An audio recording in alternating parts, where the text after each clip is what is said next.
So, the balancing patch is officially out, and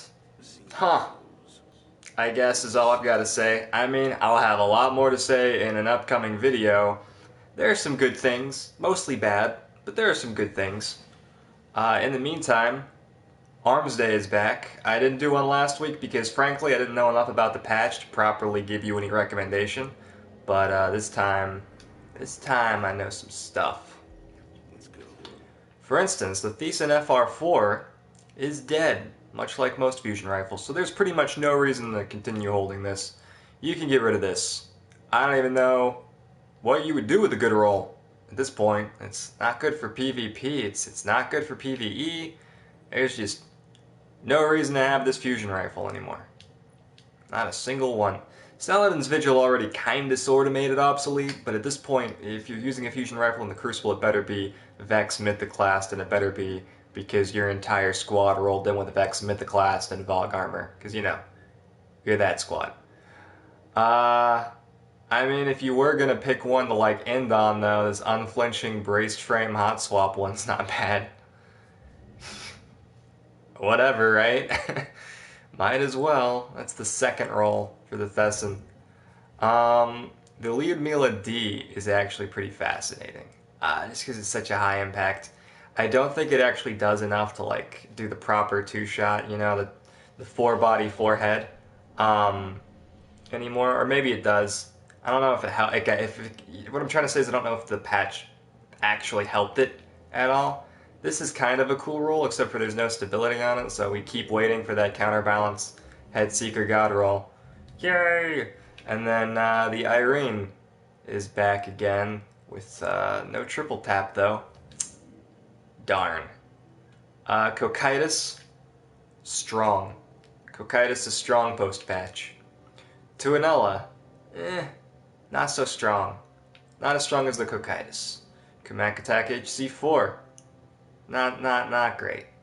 Ufern, also not great. JLB 47, heavy's not great in general. So we're just gonna swap characters. Pick up the Cocytus. The not the one that he's selling this week, but pick up the package if you don't have a Cocytus around, because it does good work in a post-patch world. High caliber rounds works again on scouts. A+. That means if you do have a God roll DIS 47, or if we get one right now, come on, please. If we get a decent DIS 47 with full auto and high caliber rounds, it'll do what it's supposed to, which is nice. Let's see. The one Armsday gun that I'm not totally sure about, that I need to go find, it turns out I don't have a single high-impact auto rifle with focused fire. So, if anybody has one and wants to tell me what the headshot damage on a high-impact, low rate of fire auto rifle with focused fire is, that does not have impact-based barrel mods, that's important. Genesis Chain increases impact, Suros Regime has a naturally higher impact. I don't know why, but I was hitting 36 damage headshots on Suros Regime with focused fire and no high impact barrel mod, and then when I switched over to linear compensator it went up to 37. Meanwhile Genesis Chain sits at 35. Anyway, if you have an auto rifle with focused fire and it's high impact, let me know in the comments what the headshot damage is, and I will be eternally grateful. That's Questing Beast, Shadow Price, I think Grim Citizen. Alright, so the Garrus D is probably still the best hand cannon he sells. I don't love this roll, but if you were going to use it for PvP, it's not a bad roll. Reinforced barrels great, and moments great, crowd control is nifty. Doesn't really do much for this gun, but you know, it's good to have, I guess. It'll help mitigate that range fall off. So, sniping doesn't work the same way it did anymore. I don't even know if I want a surplus sniper rifle at all, but I mean, again, it's for PvE, so you might as well. Ifarua D, pick that one up. And then DIS-47, we've got one full auto roll. Come on. Perfect balance. Reinforced barrel. Reduces stability. Darn. That is so close. That is... Moment of silence for the Suros DIS-47 that almost was perfect. Alright, well, maybe next week. Look at that. It's got the SPO-28. Honestly, with single point sling, you might as well. If you've been waiting forever. Sucks. Oh well. Let's see about that Cocytus and PDX-45. So the Cocytus is good. I've been testing weapons like all day with my buddy, and the Badger was doing some work. The Cocytus is close enough to the Badger where like it doesn't really make a difference, and the Badger is close enough to the Hand of Judgment that it doesn't really make a difference. But if you want one of those, the Cocytus is the easiest one to obtain, especially a good roll-on. So yeah, it's completely unchanged from before. It's just that so many other things got nerfed. You know, that's one of the few things left. Also, since special ammo is no longer all around, less people are using sniper rifles unless it's Icebreaker, and that means it's a lot easier to compete with the Scout. Yeah,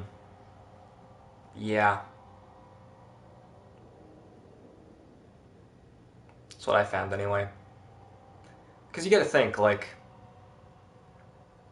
I didn't run into too many of these guys, but there's some people running around with no land beyond and sidearm, and like, if people are maining their sidearm, you know, using their sidearm as their primary, the sidearm is a pretty competitive time to kill.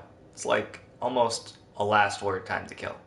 So the easiest way to counter a sidearm is to hit it from really far away, which means either a pulse rifle or a scout rifle. And like, you're probably better off with a PDX-45, but since Banshee doesn't want to sell a good one, we probably need to have Cocytus as a backup. I don't know.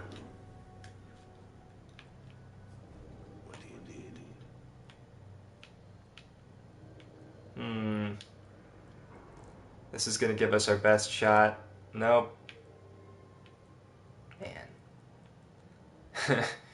For hitting things So they said they buffed this class. I think it was a 0.05% buff to...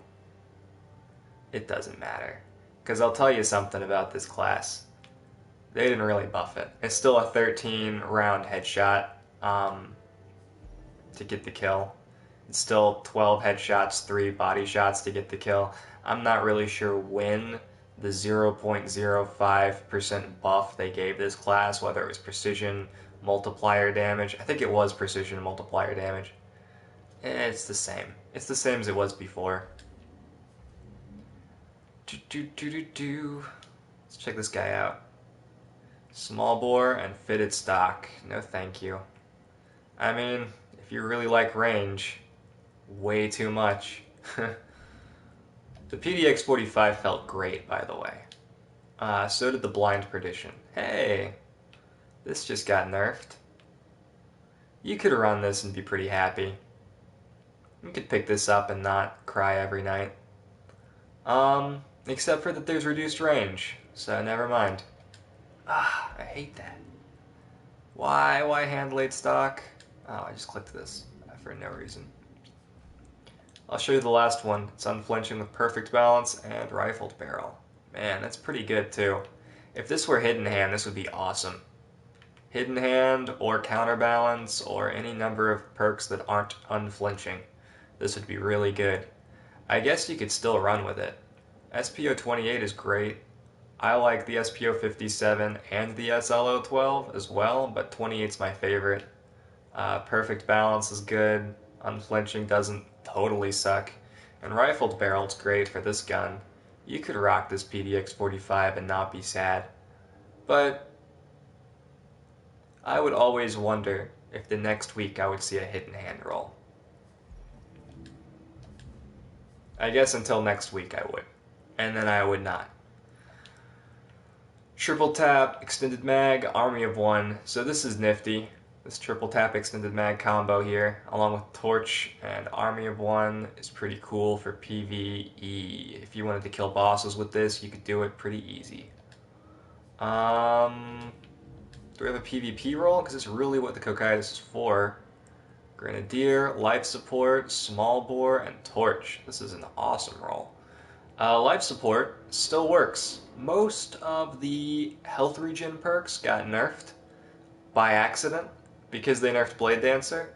Because why did they even need to nerf Blade Dancer? There was... Sorry.